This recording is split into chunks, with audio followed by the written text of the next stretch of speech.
La luxueuse cabine de première classe se figea lorsque l'hôtesse de l'air bloqua le passage de Sophia. Madame, je pense qu'il y a une erreur. Cette section est réservée aux passagers de première classe uniquement. Les regards perçants des passagers fortunés transpercèrent Sophia comme des poignards, tandis que son billet légitime était ouvertement remis en question. Personne n'imaginait que, quelques minutes plus tard, Eduardo Vasquez, milliardaire, mari dévoué de Sophia et actionnaire majoritaire de cette même compagnie aérienne, franchirait cette porte et renverserait complètement la dynamique de pouvoir dans cette cabine remplie de jugements hâtifs. Sofia Mendes ajusta nerveusement la montre à son poignet.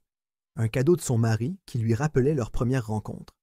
À 35 ans, sa robe simple mais élégante contrastait avec les bijoux et les vêtements de créateurs qui dominaient la zone d'embarquement prioritaire. La cabine de première classe de Stellar Airways brillait de luxe avec ses sièges passesaires spacieux en cuir, ses hôtesses de l'air impeccablement habillées et l'arôme du champagne fraîchement servi. Eduardo avait insisté pour qu'elle profite de ce vol seul, en récompense du succès de l'événement caritatif qu'elle avait organisé. « Tu mérites tout le luxe du monde », lui avait-il dit avant d'être appelé à une réunion d'urgence. Il lui avait promis de la rejoindre au complexe hôtelier quelques heures plus tard. Sophia prit une profonde inspiration et tendit son billet de première classe à l'hôtesse à la porte d'embarquement. Il était temps de s'accorder un peu du luxe qu'elle évitait habituellement, malgré son mariage avec l'un des hommes les plus riches du pays. « Je suis désolé, mais cette zone est réservée aux passagers de première classe uniquement, » déclara Camilla Reynolds, la chef de cabine, son regard froid évaluant la tenue modeste de Sophia. Son ton condescendant trancha l'air comme une lame. Grande et impeccablement soignée, Camilla portait ses cheveux blonds en un chignon serré, son uniforme bleu marine orné de galons dorés qu'elle semblait arborer comme des insignes de supériorité plutôt que de service. « J'ai un billet de première classe », répondit Sophia calmement en tendant son titre d'embarquement. Camilla le prit du bout des doigts, comme si elle craignait une contamination, ses ongles manucurés brillant sous les lumières de la cabine. « Oh, il doit y avoir une erreur », répliqua Camilla, haussant un sourcil parfaitement dessiné, avec un doute exagéré. Peut-être qu'il y a eu une mauvaise entrée dans le système. Elle fit mine d'examiner le billet sous plusieurs angles, ses lèvres pincées dans un scepticisme exagéré. Un homme en costume coûteux leva les yeux de son journal financier, ses boutons de manchette en or captant la lumière lorsqu'il baissa ses lunettes de lecture. « Ça arrive tout le temps », dit-il assez fort pour que tout le monde l'entende. La classe économique est de plus en plus surpeuplée de nos jours. Plusieurs passagers de première classe levèrent les yeux, certains avec des sourires à peine dissimulés, d'autres avec une curiosité gênée. Un couple en tenues assorties de créateurs chuchotait entre eux, leurs regards alternant entre Sophia et sa tenue modeste. Camilla afficha un sourire faussement compatissant, ses dents d'un blanc éclatant. « Laissez-moi voir s'il y a une place pour vous à l'arrière de l'avion. Je suis sûr que vous y serez bien plus confortable. » L'insistance sur le mot « confortable » portait un message clair. Vous n'avez pas votre place ici. Sophia sentit son visage s'empourprer, une chaleur remontant le long de son cou. Vérifiez encore une fois. Mon mari a acheté ce siège spécialement pour moi. Elle garda son calme. Des années de formation professionnelle en tant qu'hôtesse de l'air elle-même venant à son secours. Votre mari? Une femme au collier de diamants, aussi gros qu'un raisin, rit doucement, sa voix dégoulinant de condescendance. Ma chère, tout le monde dit ça quand il veut un surclassement. Vous allez nous dire qu'il est PDG ou quelque chose d'aussi créatif? Un rire discret se propagea dans la cabine, tandis que Camilla échangeait des regards entendus avec un autre membre de l'équipage.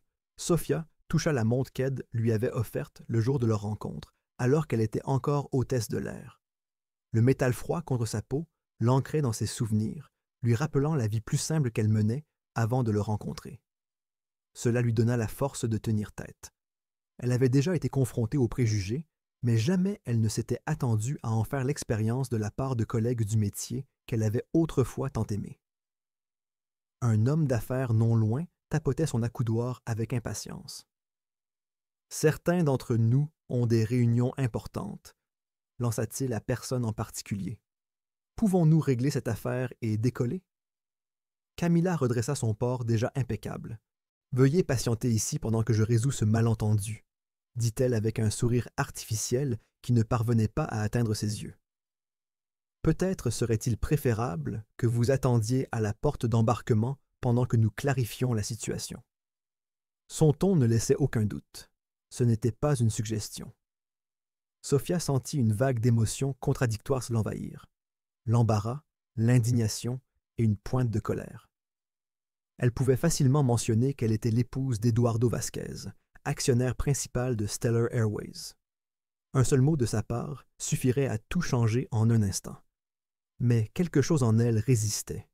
Pourquoi devrait-elle avoir besoin du nom de son mari pour être traitée avec dignité? Le chef de cabine s'approcha, son expression sérieuse sous sa casquette parfaitement ajustée. « Madame, il semble que nous ayons un problème avec votre réservation. Je vais devoir vous demander de me suivre hors de l'appareil pendant que nous réglons cela. » Son ton était professionnel mais ferme, ne laissant place à aucune contestation. Les regards mêlant pitié et mépris des autres passagers pesaient sur Sophia alors qu'elle luttait pour conserver sa dignité. Une femme d'une 60aine d'années, portant ce qui semblait être un ensemble complet de saphirs, claqua la langue d'un air désapprobateur. Un jeune cadre, absorbé par son ordinateur portable, réprima difficilement un sourire. Sophia resta immobile, sa voix basse mais assurée. « Mon billet est valide. J'ai tout à fait le droit d'être ici. » Le sourire de Camilla se crispa. « Protocole de sécurité, madame, nous ne pouvons pas laisser n'importe qui s'asseoir en première classe sans une vérification appropriée. » N'importe qui. Les mots flottèrent dans l'air, lourds de sous-entendus. C'est à ce moment-là que la porte de l'avion s'ouvrit à nouveau. D'un geste précis et délibéré, elle révéla la silhouette imposante d'Eduardo Vasquez. Mesurant 1,88 m, ses larges épaules et sa prestance naturelle attiraient immédiatement l'attention. Son costume bleu marine, Tom Ford, impeccablement taillé, contrastait avec son allure à la fois confiante et détendue. Des mèches argentées à ses tempes ajoutaient une touche de distinction à ses cheveux sombres, coiffés dans un style exécutif sobre, mais évocateur de puissance. La cabine tomba dans un silence total. Les yeux bleu acier d'Eduardo, perçants et observateurs, balayèrent l'espace méthodiquement avant de se fixer sur Sophia, prise à partie par le personnel. Son expression demeurait neutre, mais ceux qui le connaissaient auraient remarqué la légère crispation autour de ses yeux, signe avant-coureur de la colère maîtrisée qui bouillonnait sous son calme apparent. Sophia. La voix d'Eduardo, grave et posée, résonna dans toute la cabine. « Y a-t-il un problème? » Camilla et le chef de cabine échangèrent des regards paniqués, leur assurance de tout à l'heure vacillant soudainement. « Monsieur, nous sommes simplement en train de régler un petit malentendu concernant les places assises, » expliqua précipitamment le chef de cabine, son ton devenant soudainement plus conciliant. Son langage corporel s'adaptait rapidement à cette nouvelle variable inattendue. Eduardo avança dans l'allée avec l'assurance tranquille de quelqu'un qui ne possédait pas seulement cet avion, mais l'air même qui l'entourait. Chaque pas calculé le rapprochait de la confrontation, les passagers s'écartant instinctivement sur son passage. « Mais c'est bien la place de ma femme, n'est-ce pas? » 2A. Son accent portait une légère trace de ses origines espagnoles, donnant encore plus de poids à ses paroles. Une mélodie résonnait dans sa voix, dissimulant pourtant son autorité. « Votre femme ?» répéta Camilla, le visage se vidant de sa couleur comme l'eau d'un vase brisé. Le murmure qui parcourut la cabine fut instantané, électrique.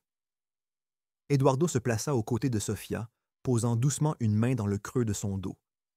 Un geste à la fois protecteur et revendicateur. Sa montre, valant plusieurs centaines de milliers d'euros, scintillait subtilement à son poignet, non ostentatoire, mais indéniablement précieuse pour ceux qui savaient reconnaître sa valeur. Oui, Sofía Méndez Vázquez, ma femme. Il marqua une pause, puis ajouta d'un ton calme mais chargé de sens. Y a-t-il eu un problème avec son placement? Bien que formulée poliment, sa question portait le poids incontestable d'un homme habitué à obtenir des réponses. Le sang-froid du chef de cabine se fissura visiblement. Monsieur Vasquez, nous n'avions aucune idée. Nous suivions simplement le protocole afin de vérifier. Vérifier quoi exactement? L'interrompit Eduardo, son regard acéré passant lentement du chef de cabine à Camilla, les clouant sur place. Si elle appartient à la première classe, selon son apparence? Un silence absolu tomba sur la cabine. Un silence si profond qu'il semblait absorber même les respirations. L'ampleur de leur erreur commençait à se révéler à tous. Monsieur Vasquez, Nous ne savions pas, bégaya Camilla, son teint désormais livide. Toute arrogance précédente s'était évaporée comme la rosée du matin sous un soleil de plomb. Son badge tremblait sur son uniforme, les reflets dorés de ses épingles trahissant ses mains qui tremblaient. Des perles de sueur apparurent à sa racine des cheveux, menaçant de ruiner son maquillage parfait. Eduardo semblait grandir, occupant l'espace de sa seule présence. Il n'avait ni haussé le ton ni fait de gestes agressifs, mais la dynamique de pouvoir s'était inversée de façon spectaculaire. À 45 ans, il incarnait la confiance tranquille d'un homme qui avait bâti un empire de ses propres mains, non grâce à un héritage ou à la chance, mais par l'intelligence et une détermination sans faille. « Clairement » répondit-il enfin, ce simple mot résonnant comme un verdict. Son regard perçant scruta la scène, notant chaque détail. Il vit la gêne de Sophia, la légère courbure de ses épaules, malgré ses efforts pour rester digne. Il vit les passagers, dont certains, les yeux écarquillés, tapotaient fébrilement sur leur téléphone en le reconnaissant. Il observe le personnel de bord, dont l'attitude passa en quelques secondes d'autoritaire à servile. Puis, d'une voix calme mais pesante, « Savez-vous que, avant notre mariage, Sophia était la plus jeune chef de cabine de l'histoire de Stellar Airways? » Sa main resta posée protectrice sur le bas du dos de Sophia. Elle en sait probablement plus sur le protocole et le service que tous ceux présents dans cette cabine réunie. Un soupir audible parcourut les rangées.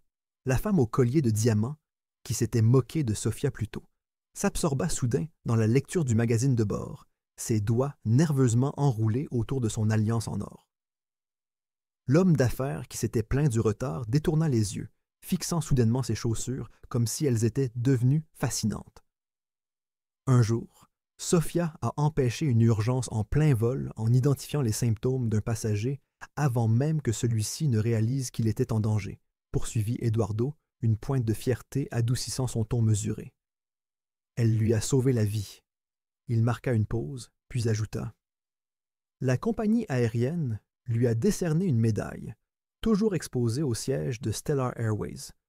Mais je commence à me demander si quelqu'un ici l'a déjà vue. Le teint de Camilla passa du pâle au gris cendreux. Le chef de cabine ajusta nerveusement son col, une goutte de sueur traçant une ligne le long de sa tempe. J'ai demandé à ce que le vol m'attende, car je voulais faire une surprise à ma femme. Continua Eduardo. Il semble que je sois arrivé à un moment opportun. Le silence qui suivit ce mot fut assourdissant, chargé d'une menace implicite. Il tourna ensuite son attention vers le chef de cabine, qui serrait son chapeau devant lui comme un bouclier. En tant qu'actionnaire majoritaire de Stellar Airways, je suis profondément préoccupé par ce que je viens de voir aujourd'hui. Les mots « actionnaire majoritaire » tombèrent comme une bombe silencieuse dans la cabine. Une passagère près du hublot laissa échapper un léger hoquet de surprise. Camilla dut s'appuyer contre un siège pour ne pas vaciller, ses jointures blanchies par la force avec laquelle elle agrippait le cuir. « Monsieur Vasquez, » commença le chef de cabine, sa voix tremblant légèrement, « je peux vous assurer que c'était un simple malentendu isolé. » Eduardo leva une main. Ce simple geste suffit à le faire taire immédiatement. Les malentendus ont des conséquences, n'est-ce pas? Sa voix, presque décontractée, rendait la menace sous-jacente encore plus percutante. D'un geste assuré, il sortit son téléphone de sa poche et tapa rapidement un message. Je viens d'envoyer un mail au conseil d'administration. Son regard se posa sur Camilla, implacable. À partir de demain, tous les employés de Stellar Airways suivront une nouvelle formation contre la discrimination. Il marqua une pause. Miss Reynolds, vous aurez l'honneur d'être la toute première participante. Camilla avala difficilement sa salive, incapable de prononcer un mot, voyant défiler toute sa carrière devant ses yeux. Son insigne en argent, qu'elle portait autrefois avec tant de fierté, lui pesait désormais comme une enclume. Eduardo se tourna alors vers le chef de cabine, ajoutant « Quant au poste de directeur de l'expérience client que nous cherchions à pourvoir. » Son regard se posa sur Sophia, et il conclut « Je crois que ma femme, avec son expérience passée au sein de la compagnie, ainsi que son expérience récente en tant que cliente, sera parfaitement qualifiée pour ce rôle, si elle le souhaitait. » Les yeux de Sophia s'écarquillèrent légèrement. C'était la première fois qu'elle entendait parler d'un tel poste. Une lueur de surprise traversa son visage avant qu'elle ne se ressaisisse. Eduardo s'adressa alors aux passagers, sa voix projetée avec assurance, mais sans jamais s'élever. « Mesdames et messieurs, je vous prie de m'excuser pour ce retard. En guise de compensation, le champagne sera offert pendant toute la durée du vol. » Puis, s'adressant à Camilla d'un ton plus bas, mais suffisamment distinct pour être entendu des passagers proches, « Veuillez vous assurer que ma femme reçoive l'attention qu'elle mérite durant le vol. Votre avenir au sein de cette compagnie en dépend. » Camilla acquiesça en silence, son empire d'arrogance s'effondrant sous les yeux de tous. La transformation était totale. En quelques minutes, elle était passée de figure autoritaire à servante humble. Elle s'écarta et fit signe aux autres hôtesses de commencer immédiatement le service. Personne dans la cabine ne manqua d'en saisir l'ironie ou la leçon. Les hommes d'affaires, qui avaient fait preuve de mépris plus tôt, observèrent désormais avec un respect renouvelé, non seulement pour la puissance d'Eduardo, mais surtout pour la dignité dont Sophia avait fait preuve tout au long de cette épreuve. Dans le luxueux complexe en bord de mer, Sophia et Eduardo partagèrent un verre de vin sur la terrasse privée de leur suite, tandis que le soleil couchant peignait l'océan de teintes dorées. Après la confrontation initiale, le reste du vol s'était déroulé dans un silence tendu. Camilla évitait soigneusement tout contact visuel, servant Sophia avec une déférence presque douloureuse. « Tu as toujours su faire une entrée remarquée, » commenta Sophia avec un sourire en coin. Eduardo rit doucement. « Ce n'est pas ainsi que j'avais imaginé nos retrouvailles, » admit-il en lui prenant la main. « Mais je dois avouer que voir leurs expressions était satisfaisant. » Sophia contempla l'océan un instant.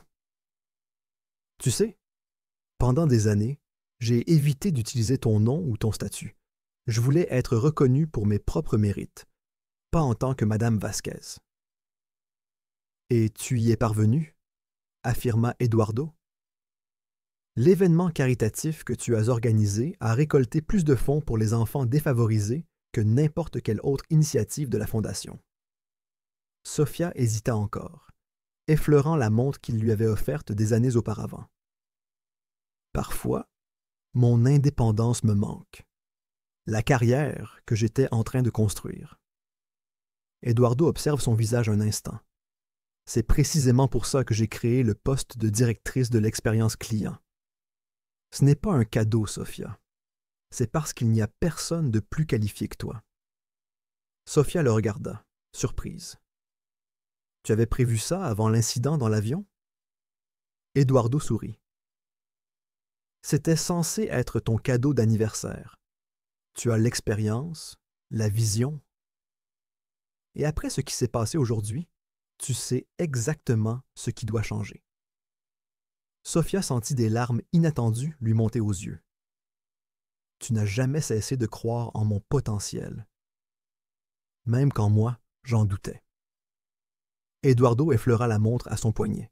« Tu te souviens de ce que je t'ai dit quand je te l'ai offerte? » Il marqua une pause avant de murmurer que le seul véritable luxe, c'est le temps. La façon dont nous choisissons de l'utiliser. Et avec qui? Sophia hocha la tête, se souvenant du jeune homme d'affaires qu'elle avait rencontré des années plus tôt, lorsqu'elle servait du café en première classe. Cette hôtesse de l'air m'a appris plus sur la dignité et l'excellence en un vol de 3 heures que des années de réunions d'affaires, poursuivit Eduardo. Je ne suis pas tombé amoureux de Madame Vasquez, l'épouse du milliardaire. Je suis tombé amoureux de Sofia Mendes, la femme qui traitait tous les passagers, du PDG à l'enfant voyageant seul, avec le même respect inébranlable. Sofia serra sa main. Le coucher de soleil se reflétait sur la montre, marquant non seulement les heures, mais aussi le chemin parcouru ensemble. Eduardo murmura doucement. « Alors, que pense la future directrice de l'expérience client de la transformation de Stellar Airways ?» Sofia sourit, se sentant plus légère qu'elle ne l'avait été depuis des années. « Je pense qu'il est temps d'écrire un nouveau chapitre. Que penses-tu de ce rebondissement inattendu? Le moment où Eduardo a révélé son identité t'a-t-il surpris autant que l'équipage arrogant? Malheureusement, de nombreuses personnes sont jugées chaque jour sur leur apparence, leurs vêtements ou leur origine, sans que l'on prenne le temps de connaître leur véritable histoire et leurs valeurs. As-tu déjà vécu ou été témoin d'une situation similaire où quelqu'un a été injustement sous-estimé? N'oublie pas de t'abonner à la chaîne pour découvrir d'autres histoires inspirantes comme celle-ci et d'activer la cloche pour être averti dès la publication de nos nouvelles vidéos. Tes commentaires sont très importants pour nous. Dis-nous d'où tu regardes cette vidéo et partage cette histoire avec quelqu'un qui aurait besoin d'entendre ce puissant message. Ne jamais juger sur les apparences. Parce que la vraie valeur d'une personne dépasse largement ce que les yeux peuvent voir. À la prochaine histoire qui te fera repenser tes perceptions et célébrer le pouvoir du respect et de la dignité.